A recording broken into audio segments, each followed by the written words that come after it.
Every so often, I like to come back to make another video talking about my experience in Elder Scrolls Online, why it's managed to keep returning to my top favorites list of best MMOs, why I keep on returning to the game and playing it every single day, or, well, most days, and why maybe I would tell other people to consider the game. And as always, I don't really get into the technicals of mechanics or builds or anything other than just kind of that feeling you get when you play the game that makes it feel special in contrast with other games you might spend your time playing. I think there's a lot of content creators out there that will make content about a game, and they'll go into a lot of detail about all of the mechanics and all of the small details which may make a game good or bad, and those are valid, but they're not necessarily going to tell the whole story of what makes a game great. The reality is, as with all things, we come back to things because there's something about them that speaks to us, not because they're necessarily on paper always the absolute best at everything. So, first of all, I would say for this channel, I've enjoyed the playing of Elder Scrolls Online casually, while just rambling about life topics and philosophy and whatever might be on my mind that day. And it seems like it's just been a really natural, good fit. The way the UI scales, the way I'm able to easily play without necessarily thinking about what I'm doing, roaming the world, gathering materials, killing mobs. It's just nice to be able to run around exploring, doing things, and not really have any particular agenda or objective that I'm trying to fulfill. I think with MMOs, one of the big things that draws us in to MMOs, to want to play them, is that it feels like you're escaping real life, and for a little while you're transporting yourself into another place, into a world that's real, but not the real world. And a big part of exploring a real place in the real world is usually all about being able to have an arbitrary experience that's not planned out. You didn't say, here's all of the objectives that I have to obtain or have to experience. Here's all the quests I have to do. That's not really how you explore a place. In real life, you just walk out the door and you go see where the road takes you.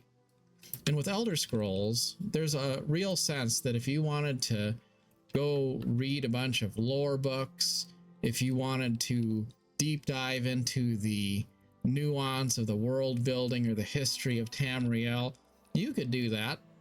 You could do that without even playing the game, by buying physical lore books about the Elder Scrolls universe. But in game, you can just explore randomly. You can go anywhere. You can do whatever you want. And I think that that's really nice. When you compare it to games where it feels really on rails, it feels like there's always somewhere that you have to go next, something you're supposed to be doing. And that continual pressure, that sense of, I'm falling behind on the quests, I need to get through all of this content. And then there's that feeling of, well, if I don't have any quests to do, if I don't have any content I need to be getting through, then what am I really supposed to be doing? You know, in Elder Scrolls Online, it feels like it's a lot easier just to kind of hang out in the game world and do your thing and exist in that world without having any firm objective, to just allow yourself to wander, and being able to log in without an objective and do things arbitrarily is, to me, one of the biggest positives about the game. Another thing that I think is really great about Elder Scrolls Online is the way the graphics just look polished. And I'm not going to say that they look next gen, because they don't. They aren't the top of the line graphics. If we go look at other single player RPGs and things, of course, you're going to find things that are much better than anything you see in Elder Scrolls Online. But if you compare ESO graphics to other MMOs, for the greater part, it really feels top notch in terms of just being smooth, being easy on the eyes. The lighting effects are very pleasant to look at. The ray tracing is nice. The anti-aliasing is nice. There's just very few places, if ever, in Elder Scrolls Online where you feel like the graphics look jarring, where it breaks immersion because you see jagged edges, or the rendering is bad, or the lighting is off-putting. Like Black Desert Online strikes me as that way. Like, it's really, really beautiful in some angles from some perspectives, but then there's other things about BDO which just don't really stand out as very good looking at all, because it's a dated game with a dated engine, and then it's tried to kind of evolve as time's gone on, but it just doesn't look well rounded in a balanced, polished way. But ESO really does. And so I think that consistency of design across the ESO zones is another big positive.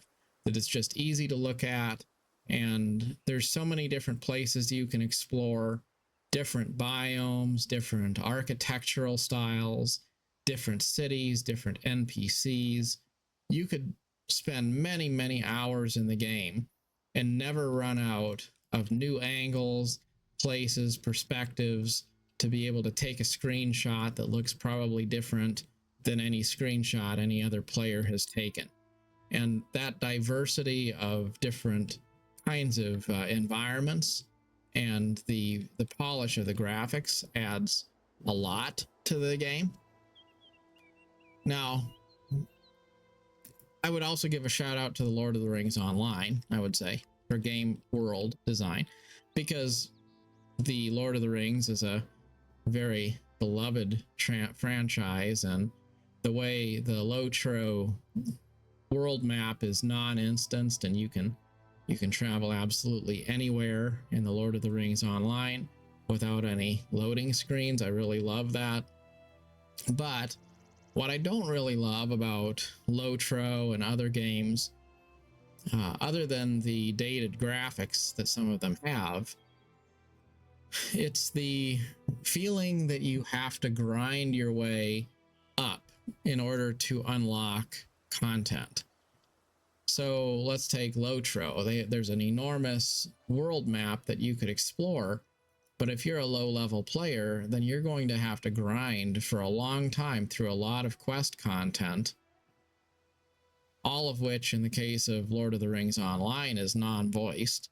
So you're going to have to read all of those dialogue boxes. Now compare that to Elder Scrolls Online, where all of the quest dialogue is fully voiced, so you can actually listen to it and experience it from a more first-person style perspective. I really like that about the quests in ESO a lot more than other MMOs. And I also like the fact that right out of the gate, you can go anywhere. You can explore any zone you want. You can do any quest you want in the game. And there isn't that sense that in order to be an adequate player, you need to put in hundreds of hours into the game and then keep on grinding until you can get to the end game. In ESO, every single player is essentially able to access the entire game. And that can be frustrating for people who feel like they want more of a sense of progression. But if you just want to enjoy a casual fantasy game world that's relaxing, that's enjoyable, that's immersive, and you don't want to feel like it's super grindy to earn the right to enjoy it, ESO really does a very good job of that. But really what matters the most is being able to feel a sense of connection to the world of the game you're playing, to feel like it's a real place on some level. And to me, the world of Elder Scrolls just does. It's a game world where I would be interested in learning more about the lore, learning more about the different creatures and the cultures of the different factions, all of those things that would make it seem like a real place. It's a beautiful game world partially because so much of the fictional elements in the game are also derived directly from real life cultures of the world. For example, if you go to a Khajiit area, you will definitely see the influence of something like a Hindu architecture in the cities there, right? Or if you go to Daggerfall and you go into a church, you'll see the influences of traditional Christianity and beautiful cathedrals and things like that. So being able to explore real world cultures in a fictional environment and setting is also a very nice touch that I enjoy. But being able to be part of something that you feel a connection to, I think that that's really what matters the most. And sometimes I like to say, if you want to know if a game is good or not, ask yourself how excited you would be to have collectibles in real life from the game on your shelf or on your desk. And to me, Elder Scrolls has won that contest because I do like to collect actual Elder Scrolls collectibles. I'll order them on eBay or Amazon or wherever I can find them to have some of those artifacts in real life, which are representative of the game, which I've come to enjoy playing. So it feels like a real place. It fits in well with life. It's something you can play 15 minutes a day. It's something I could play on my laptop in a hotel room. Or it's something, if I just want to play for a while, I could play extensively on my home computer. You can easily switch between controller use and mouse and keyboard. There's just a lot of really nice UI features that make the game feel polished, make it feel accessible, make it feel easy to log in and make it part of the day.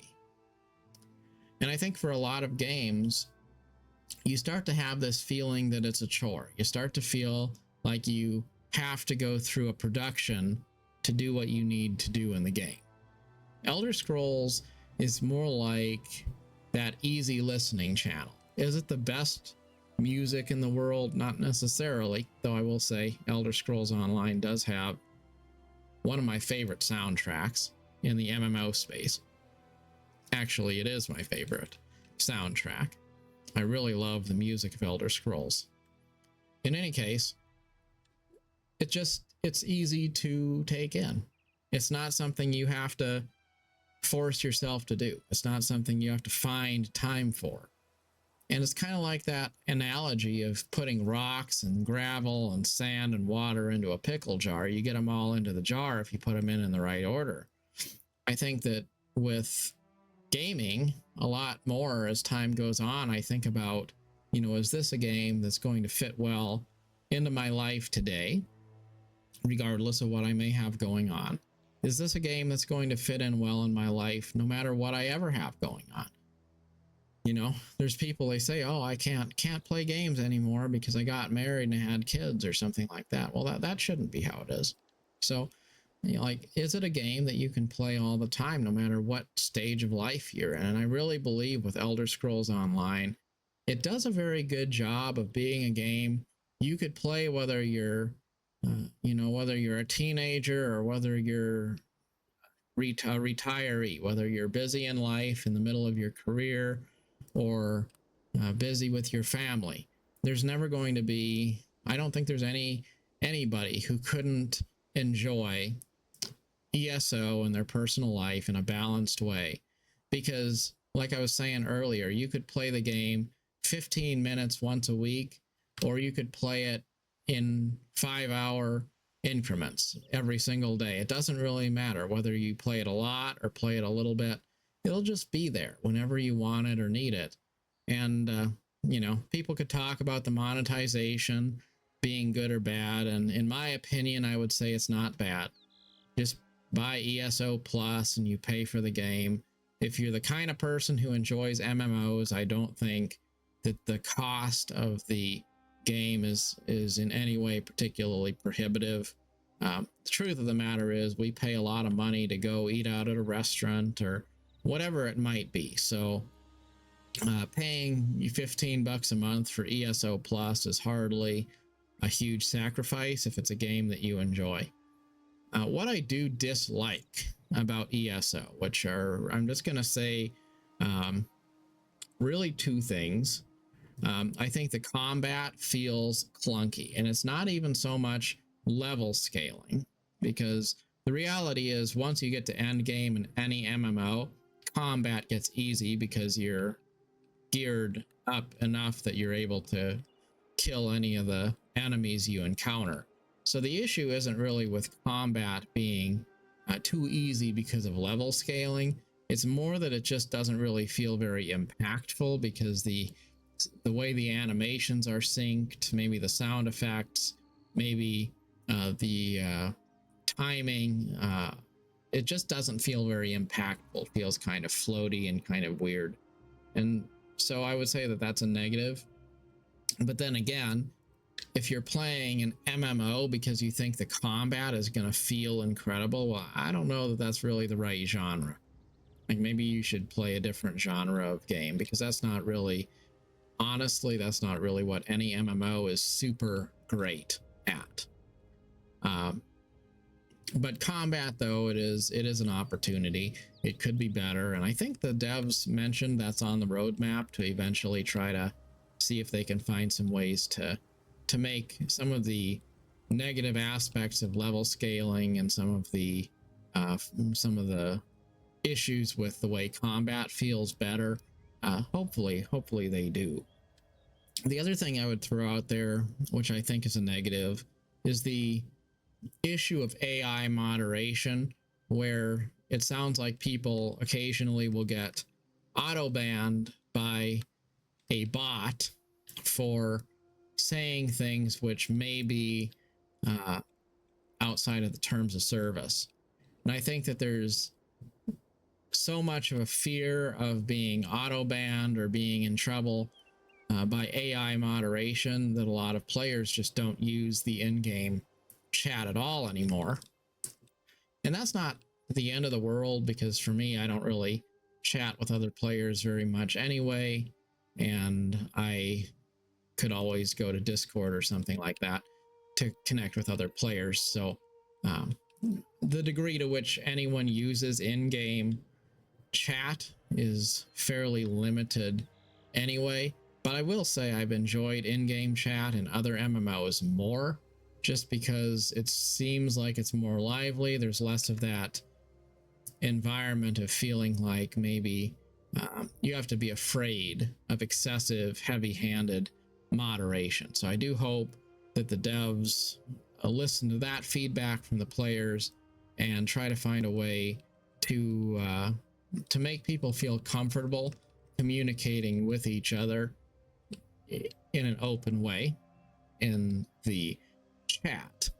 That doesn't mean that people should be extremely abusive or out of bounds, but the first thought you have when you engage with global chat shouldn't be that maybe you'll get banned if you say a prohibited word or something like that.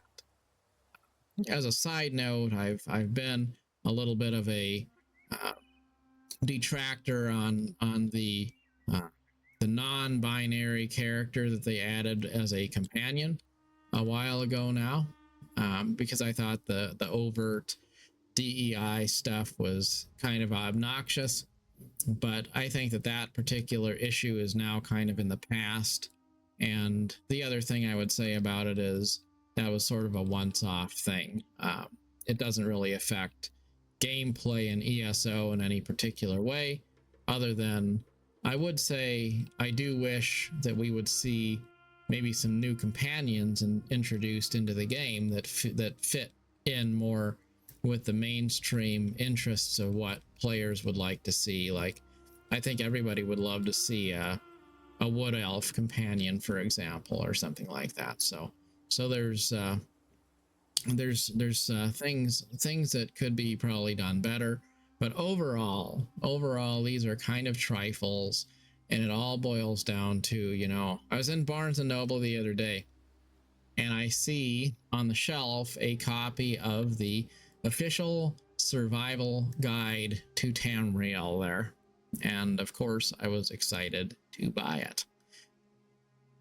And so it's a game where I would spend $25 to buy a physical copy of a book about the game world, just because I think it's cool. I have a figurine, a statue of the adventurer character from the trailer, the female elf who is representative of the player character that always appears in the ESO trailers. Anyways, I got a statue of her, which is on my shelf. I think I paid around $300 for it. And I just say that to kind of make the point. You know, if it's a game with a game world that feels meaningful enough that you will be excited to spend money on real collectibles to put on the shelf just because you think the game world is cool, you know, that kind of speaks for itself. Are there things that aren't perfect? Sure, there are. But I do think I got into ESO at a time in my life when I really was just looking for something new, something different. I hadn't tried it before.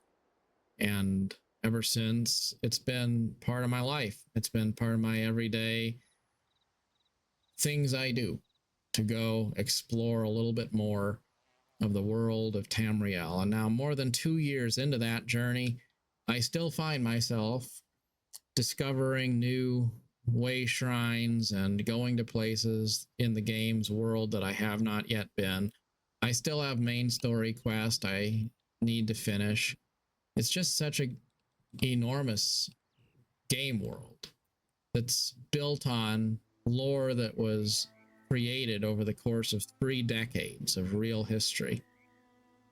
There's a lot to love about the game, and the best thing about it is that the game doesn't really require you to approach it in any specific way. So no matter where you find yourself in life or what your play style might be, there's something for everybody, whether it's competitive activities in Cyrodiil, or questing, or just hanging around, walking down the street, going from one place to another.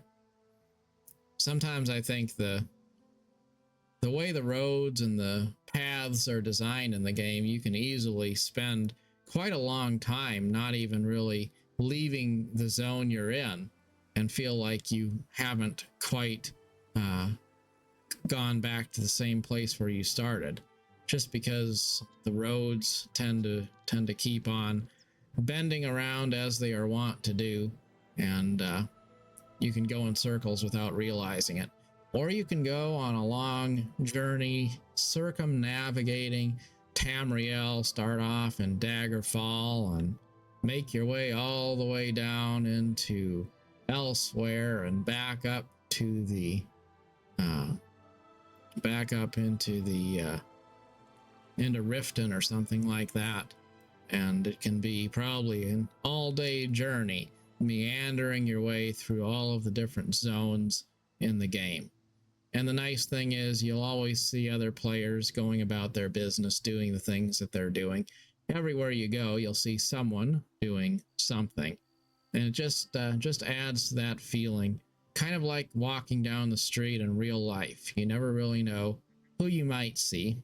You probably won't interact with them, but just the fact that they're there makes you feel a little bit more connected to something greater than yourself. And I think that that's really at the heart of what makes the game so enjoyable in a casual sort of a way. And for this channel, which is all about going through the journey of life and just talking about life and thinking about stuff of life, it seems like a really beautiful backdrop to have while we ramble about all of those different things that that make the journey of life meaningful. In any case, as always, thanks so much for watching, and till next time, good luck on your adventure.